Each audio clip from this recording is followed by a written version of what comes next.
কে কোথা থেকে আমার ব্লগ দেখছো এই জিনিসটা কমেন্টস করে বলার পরই আমি তাদেরকে বলেছিলাম অবশ্যই আমি পরের ভিডিওতে মানে আজকের ভিডিওতে তোমাদের সবাইকে মেনশন করব।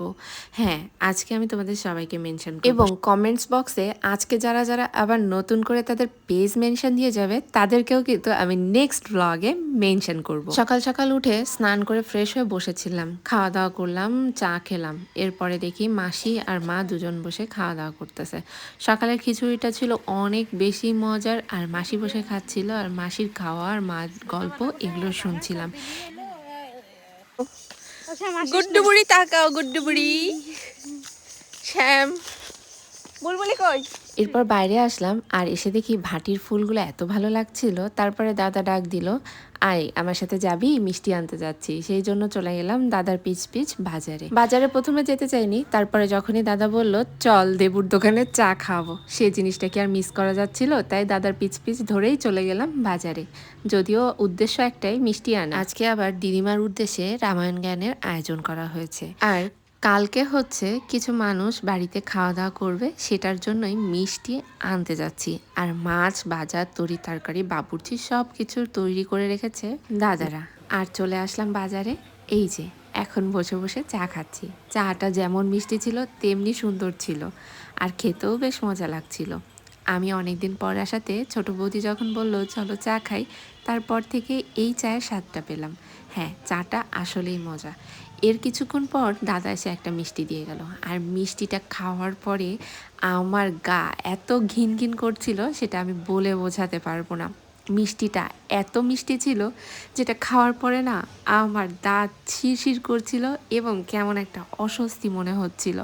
আর গরমও পড়ে গেছে, কিন্তু গরম পড়লে হবে কি, বেশ মেঘ মেঘ আবহাওয়া। চা খেলাম, মিষ্টি খেলাম, এরপর দাদার সাথে চলে যাচ্ছি আবার বাড়ির উদ্দেশ্যে।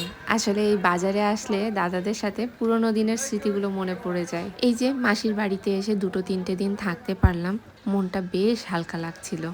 আর সব থেকে বেশি মজা লাগছিল এদিক সেদিক টুকটুক করে দৌড়তে হওয়ার বিষয়টা। আর চলো এবার তোমাদের সাথে পরিচয় করাই এক নতুন মুখে। এই যে আমার পেছনে যে ভদ্র মহিলাকে দেখতে পাচ্ছ, এ হচ্ছে আমার বড় বৌদির বড় ননদ। চেহারায় অনেকটা মিল আছে, তাই না বলো?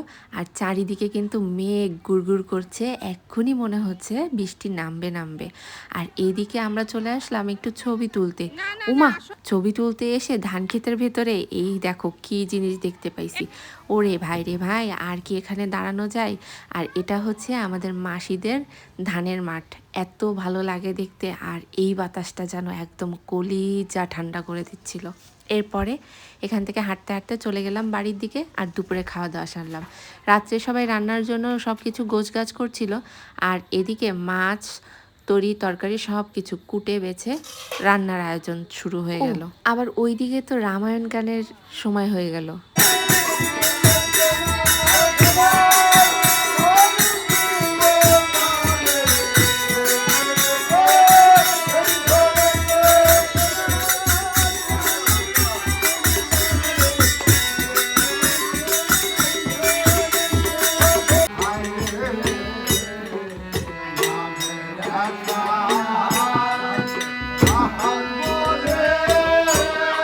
এই যে বাবুর্চি দিদিরা এসেছিল রান্না করতে, তাদের রান্নার প্রশংসা না করলেই নয়। এত সুন্দর রান্না হয়েছিল। আসলে শ্রাদ্ধ বাড়ির রান্না এত চমৎকার হয়, এত পাতলা মাছের ঝোল হয়, এত সুন্দর সবজি হয়, এত সুন্দর ডাল হয়, না খেলে বিশ্বাসই করা যাবে না।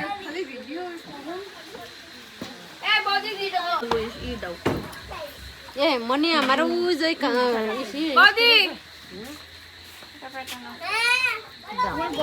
এরপর রাত্রে সবাই খাওয়া দাওয়া করলাম। আর আজকের এই ব্লগটা এই পর্যন্ত, দেখা হবে পরের কোনো ব্লগে। টাটা।